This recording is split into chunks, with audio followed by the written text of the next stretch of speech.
Tema número 24, el fascismo. Este es quizá uno de los temas más cortos que vamos a ver, porque lo que nos interesa es simplemente reducirlo a características que nos ayuden a identificar quizá en nuestro gobierno, en gobiernos anteriores, si realmente hemos tenido este tipo de dinámica, ¿verdad? Socioeconómica y sociopolítica. En este caso, pues el fascismo nace como una ideología, así que no es una escuela de la filosofía, es más que todo, se entiende como una especie de teoría, ¿verdad? Una especie de teoría sociopolítica. Entonces no puede ser definida como escuela filosófica. Es la primera aclaración que hay que hacer. Pero filosóficamente podemos dar algunas explicaciones sobre cuáles son esas cualidades que definen el fascismo. Veamos cuáles son. Lo primero que hay que decir es que la etimología de fascismo viene del latín fascis, fascis que significa hacer. La palabra antigua del español era facer, era equivalente al hacer de hoy. A su vez, esa palabra viene del italiano faccio, que significa haz, en el sentido imperativo. Así que tiene que ver con esta ideología sociopolítica que surge en el periodo de intraguerras mundiales, ¿verdad? Hay tres grandes exponentes, por lo menos en Europa, que tienen que ver con esta ideología. Tenemos por el lado de Alemania, ¿verdad? Adolf Hitler, por el lado de Italia, a Benito Mussolini, y tenemos por el lado de España a Franco, ¿verdad? Ya mencionaremos un poquito lo que hizo cada uno. El objetivo de este sistema es prácticamente instaurar una política totalitarista y autoritarista. Es decir, en el cuadrante de las políticas, donde tenemos al norte de un cuadrante, ¿verdad? Imagínense un plano cartesiano en el cual en el eje Y, en la parte de arriba estaría el totalitarismo, ¿verdad? Y estaría el autoritarismo. En la parte de abajo, ¿verdad? En la Y negativa, estaría la parte del libertarianismo, ¿verdad? Y a un lado derecho, pues tenemos la conservadora derecha, ¿verdad? Al lado izquierdo tenemos la radical izquierda. Eh, pues diríamos pues que este tipo de ideología estaría pues en la ultraderecha. Estaría pues prácticamente en la diagonal exacta, 45 grados de ese plano cartesiano, entre lo que sería el conservadurismo extremo más, ¿verdad? En este caso, pues el autoritarismo. Así que estaría básicamente en el espectro, ¿verdad? De la ultraderecha, lo que llamamos hoy en día ultraderecha. Sin embargo, hay que mencionar que Hitler no comenzó con la derecha.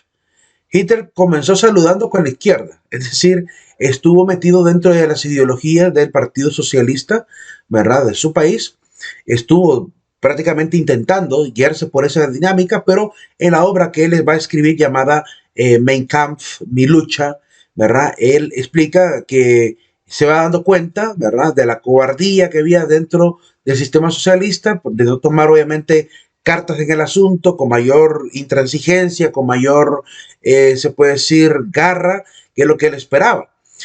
Por lo cual él dice, bueno, crear una ideología propia que fuera en la línea que él quería, que lo que va a fundar prácticamente es este movimiento llamado el nacionalismo, ¿verdad? Nacional socialista.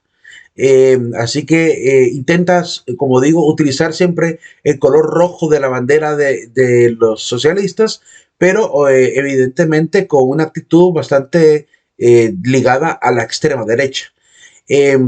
Por lo cual, esta ideología de Hitler no se puede clasificar ni como capitalismo, ni como socialismo o comunismo, sino que estaría prácticamente simplemente definido con esta palabra, fascismo, que prácticamente es este sistema, ¿verdad?, que maneja una ideología dirigista, ¿verdad?, una ideología que motiva a una especie de nacionalismo, pero subordinando la razón de las personas a la voluntad del Estado, que esa es la finalidad principal del fascismo. Algunas características que vamos a ver más adelante, pues enumeran la idea de esta fe incondicional, y no solamente en el Estado, sino también en el líder del Estado. Algunos representantes ya lo mencionamos, Benito Mussolini, ¿verdad? Ahí por el año 1922 acuña el término de fascismo, ¿verdad? E inaugura el modelo. Después va a ser aliado de Hitler durante la Segunda Guerra Mundial. Hitler en el año 33 va ascendiendo poco a poco en la carrera política, ¿verdad? Luego llega a ser el primer mandatario de Alemania, ¿verdad? El Führer. Llevó el fascismo a sus últimas consecuencias, que va a dar origen a la Segunda Guerra Mundial. Y por otro lado tenemos a Francisco Franco en el lado de España, que va a derrocar la democracia para instaurar prácticamente una dictadura que dio origen a la Guerra Civil Española. En cuanto a las características del fascismo, pues podríamos enumerar las siguientes. Habría que intentar hacer esa breve reflexión personal de si hay o no hay fascismo o ha habido fascismo en este país, en nuestro país Honduras. Veamos, por ejemplo, la primera característica. Está relacionado con la plutocracia. La plutocracia se parece muchísimo al término que ya había definido en temas anteriores, timocracia, que es el gobierno de los ricos. Aquí Pluto, pues es también el gobierno del rico, ¿verdad? Se puede entender de esa manera. Yo diría que son más o menos casi sinónimos, ¿verdad? La plutocracia con la timocracia, el gobierno de los ricos, el gobierno de los poderosos. En este caso, pues, miren la caricatura, está representado el sistema bancario y representado también el gobierno, mientras que el pueblo, ¿verdad? Hambriando. Quien sirve al sistema bancario es el gobierno, ¿verdad? Que va a gozar de parte de esa riqueza del sistema bancario, pero en realidad quien realmente sea la mayor parte de la tajada, ¿verdad? En este sistema es el banco, que es lo que realmente intenta controlar también esta ideología fascista, la parte económica. Hay que recordar que muchos de los grandes banqueros que habían quizá en ese momento en Alemania eran de origen judío. Entonces, por esa razón es que van a intentar derrocar a todos los que estaban al frente de las grandes bancas, ¿verdad? Porque de alguna forma sienten de que los alemanes estaban perdiendo prácticamente su tierra, ¿verdad? Es como si aquí en Honduras, y por eso quiero también aludir a este hecho, es como si aquí en Honduras dijéramos que se va a quitar a todo aquel que venga descendiente de, no sé, de palestinos, de turcos, de árabes, ¿verdad? Para dejar solamente a gente hondureña gobernando en el pueblo hondureño.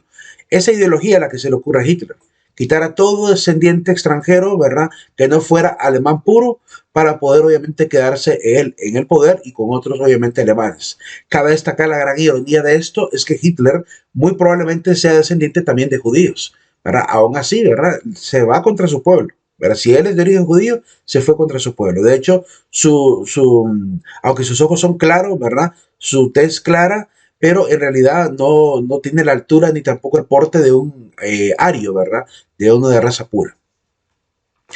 La fe extrema en un líder dictatorial es parte del fascismo, ¿verdad? Segunda característica. En este caso, pues exaltan al líder como si fuera la última solución del país, como si fuera el único mesías político que puede salvar a la nación. El misticismo militar se pudo notar realmente con Hitler, ¿verdad? Como los uniformes, intentando emular, por así decirlo, la Valquiria, ¿verdad? En este sentido, bien vestidos, bien protegidos, ¿verdad? Y en este caso, pues todos los militares bien identificados con su uniforme, además de muchos símbolos que aparecen evidentemente dentro de los palacios de Alemania. Por ejemplo, el sol negro, que significaba para la raza aria el dador de la sabiduría, y también la idea de las valquirias que recogerían a los héroes caídos. Entonces, y todo esto se va expresando en simbologías que van quedando también como parte de los uniformes, como el hecho de utilizar, por ejemplo, las runas como parte del uniforme para representar a la Security Squad, ¿verdad? La Schutzstaffel, que es, ¿cómo se llama? Esta escuadrón de seguridad que prácticamente estaban directamente aliados a Hitler, es decir, eran sus protectores principales. Es como hablar de aquí de Honduras, ¿verdad? Hablar del presidente Juan Orlando y su policía militar, pero más extremista todavía y más fieles todavía al mandatario. Por otro lado, también el idealismo en la formación de militares y vestimentas se nota pues el grado de intento de perfección que tienen en medio de este sistema, ¿verdad? De ordenamiento de los militares, ¿verdad? Irónicamente, miren, en Perú hay un partido, ¿verdad? Socialista, o lo hubo, ¿verdad? Llama la atención, ¿verdad? Que después de tanta historia y después de todo lo que se dijo sobre el sistema fascista de Alemania, de los nazis, hay gente que quiere imitar todavía estas ideologías. Es decir, este espíritu todavía no ha muerto, ¿verdad? En América, sobre todo porque muchos descendientes de alemanes se vinieron para América, ¿verdad? Allá por Argentina, allá por Ecuador, ¿verdad? Vinieron obviamente huyendo de las circunstancias que pasaban allá en Alemania, incluidos algunos nazis que se vinieron a esconder a América, porque incluso aquí lo vinieron a capturar. Juzga sistemáticamente por simplemente no pertenecer a algún grupo, a alguien, ¿verdad? Juzga a alguien por no pertenecer a su grupo. Entonces, si no eres de los de Arios, pues te vas para el campo de concentración, ¿verdad? O te expatriamos. Es decir, no hay confianza en los extranjeros de ninguna manera, ¿verdad? Ellos son el enemigo, ¿verdad? Y se vuelve partidario todo el pueblo, ¿verdad? Con leyendas como las que se miraban en Alemania, ¿verdad? Achtung, Juden, ¿verdad? Precaución, judíos, como alertando al pueblo, o advertencia, ¿verdad? Judíos, como para que el pueblo alemán, que se considerara puro, no siguiera haciendo uso de los servicios de aquellos que eran descendientes de judíos. Desplaza la culpa a un chivo expiatorio, volcando a él toda la violencia, ¿verdad? Como se pueden ver en muchas fotografías dolorosas, como la que ustedes ven en pantalla, que tiene que ver con el grado de nutrición al que llevaron a muchos niños, cuerpos obviamente de gente enferma, mucha gente que fue llevada al crematorio, ¿verdad? Las cámaras de gas y todo lo que se dice alrededor de la historia de los campos de concentración nazi, ¿verdad? Que se pudieron ver en Alemania, como el de Auschwitz, que es uno de los más famosos, ¿verdad? Campos de concentración. Pues todo lo que podemos reconocer sobre el legado del fascismo, pues no hay nada positivo. No hemos encontrado algo que sea realmente positivo, que pueda evidentemente servir como para poderlo utilizar quizá en la cultura. Todo lo que el fascismo hizo, pues si fue simplemente pues alienar a los individuos que formaban parte del Estado y volverlos partícipes pues de hasta estos crímenes, ¿verdad? De lesa humanidad de manera incluso indirecta, ¿verdad? O a veces de manera incluso directa. Bien, ahí nos vamos a quedar. En el próximo capítulo miraremos el capitalismo.